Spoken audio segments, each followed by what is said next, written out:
Okay, let's unpack this. You've probably, seen your car get a software update almost magically without ever going near a dealership. Or maybe you had a mechanic plug something in and diagnose a weird glitch instantly. Exactly. How Mm. does that even work with these cars being so complex now? It's a huge shift, isn't it? I mean, Whoa. cars used to be mostly metal and mechanics with a few wires now. Hmm. They're basically rolling computer networks. Seriously, like an internet on wheels. Yeah. And to actually talk to that internal network for diagnostics or those updates, there's a key protocol. It's called DoIP. Diagnostics over IP. Diagnostics over You IP. could almost think of it like secure remote healthcare for your car.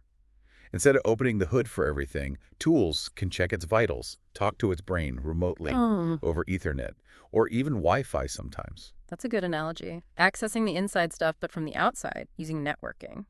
Mhm. So that's our mission for this deep dive, right? To really get into what DoIP is. Yeah, what makes it tick? Why we needed it, why the old ways like CAN bus just weren't cutting it anymore, and crucially, why it's so fundamental for, connected cars, autonomous driving, all that future stuff. Absolutely.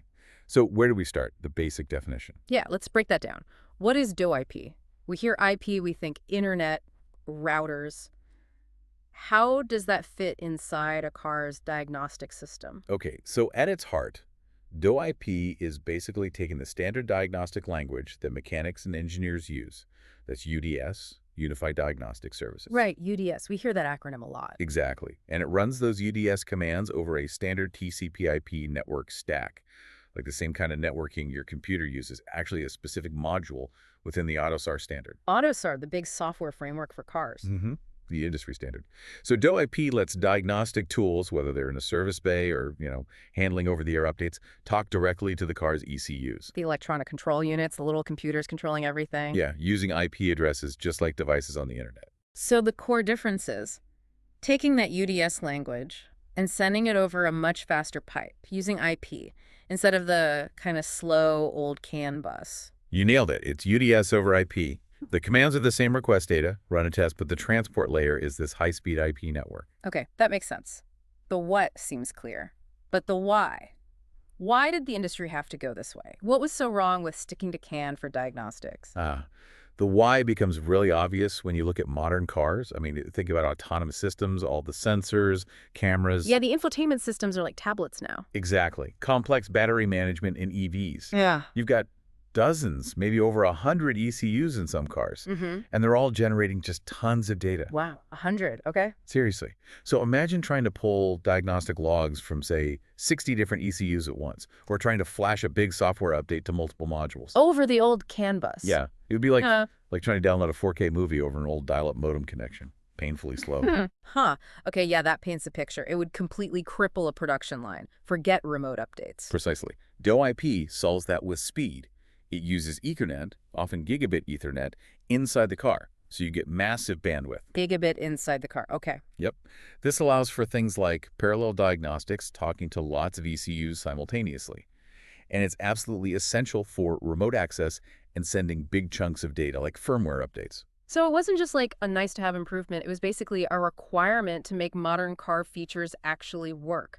Fast diagnostics, factory testing, OTA updates, remote help. Totally fundamental. It's the plumbing that makes all those advanced features feasible, practical, scalable. All right, I'm sold on the what and the why. Now, the how. This is where it gets interesting, I think. How does this conversation actually happen? You plug in a laptop, or the car connects to Wi-Fi. What are the steps? Okay, let's imagine it like a little three-act play. The interaction between the diagnostic tool, maybe a laptop, and the car's main DoIP computer, the gateway. Ooh, a network drama. Okay, Act 1. Act 1, the discovery. The tool first needs to figure out, okay, who's actually out there on this network that speaks DoIP?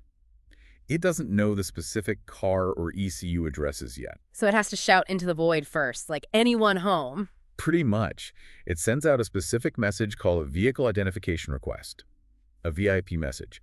And it doesn't send it to one place, it sends it as a multicast message. Multicast, right. That's like sending to a specific group address that lots of devices might be listening to, not just one-to-one. Exactly. A really common address for this is 22 and 4 10.0.17.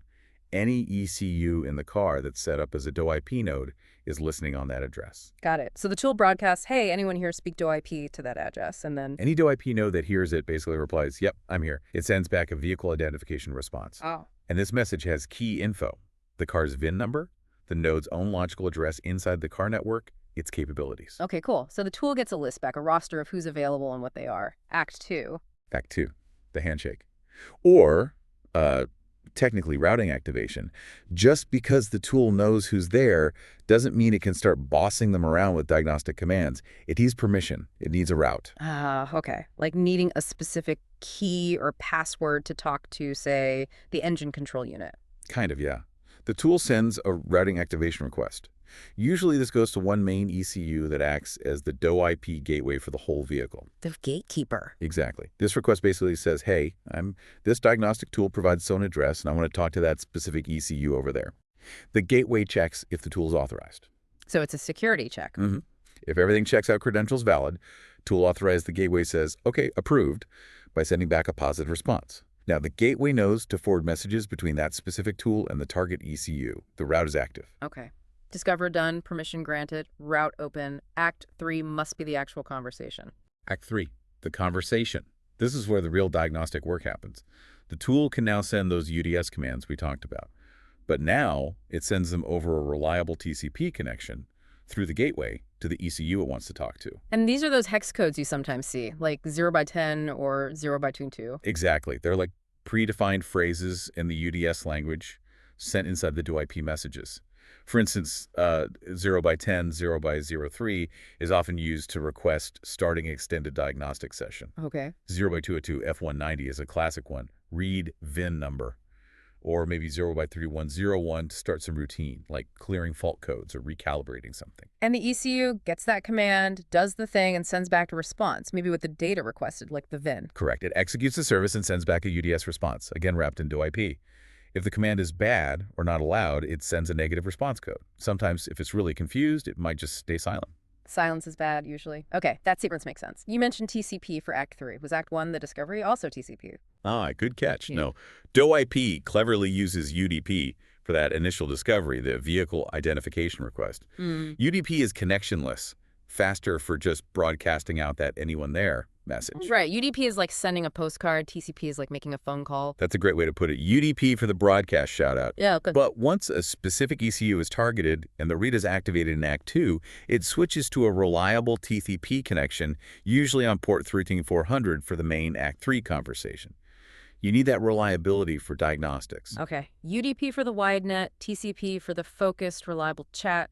Makes sense. It's pretty neat how they use standard networking protocols right inside the vehicle. It really is. So where do we actually see this in the real world? Enough theory, where does DoIP come alive? Oh, it's crucial in a few key places. First stop, the factory floor. The assembly line, how's it used there? Okay, picture a car, brand new, just finished assembly. Before it drives off, it needs final checks, software-loaded configuration set.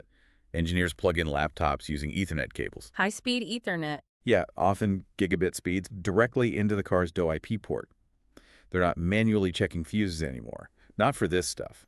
So they're digitally testing everything. Exactly. They can run full diagnostic sweeps, read fault codes from maybe 50, 60, 70 ECUs, flash the final software versions, run calibration routines, all in parallel across the whole car network. Wow. And it takes seconds, maybe minutes, not hours. That speed is absolutely vital for keeping the production line moving.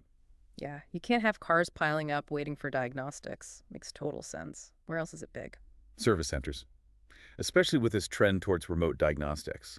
Let's say your infotainment system is acting buggy or there's a weird warning light, but the car drives okay. Right. Doesn't feel like a tow truck problem. Exactly. Hey. A remote technician, potentially hundreds of miles away, could securely connect to your car's DoIP interface over the internet. Like IT support logging into your work laptop? Precisely like that. They run the UDS commands remotely, diagnose the problem, maybe see it's just a software glitch. They could potentially even push a patch or reset a module without you leaving your driveway. That's super convenient. Major automakers are doing this now. Increasingly, yes. Tesla's famous for it, but others like BMW and many more are using remote diagnostic capabilities heavily. It saves everyone time and hassle. And I guess that flows right into the over-the-air updates we talked about, OTA. Absolutely. OTA is a prime application for DoIP. The car connects, maybe through its Wi-Fi, to your home network, or its built-in cellular connection. The manufacturer then securely beams down software packages. And DoIP is how the car actually installs that update onto the right little computer, the right ECU. Yes. DoIP running over the car's internal Ethernet backbone manages that secure transfer and flashing process. Make sure the right software goes to the right ECU safely. It's how we get bug fixes, new features, even performance tweaks overnight. No more dealership visits for every little update. It really changes the ownership experience, but all this IP connectivity, remote access, it screams security risk, doesn't it? Can someone hack my car through this? That is the critical question. And yes, using IP protocols introduces IP-type risks. But DoIP was designed with security in mind. It's not just an open pipe. Okay, so what kind of security does it have built in? Well, multiple layers, usually. Things like security authentication. The diagnostic tool has to prove it's legitimate before starting a session. Think passwords or cryptographic keys. Right.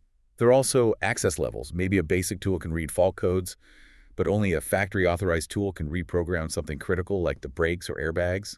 Message integrity checks, too, to prevent tampering. So the idea is to stop some random person on, say, the coffee shop Wi-Fi your car is connected to from messing with your engine timing. That's exactly the goal. Robust security is paramount to prevent unauthorized access or malicious commands. It needs to be locked down tight. Man, this has been a really insightful look under the hood, so to speak. DoIP.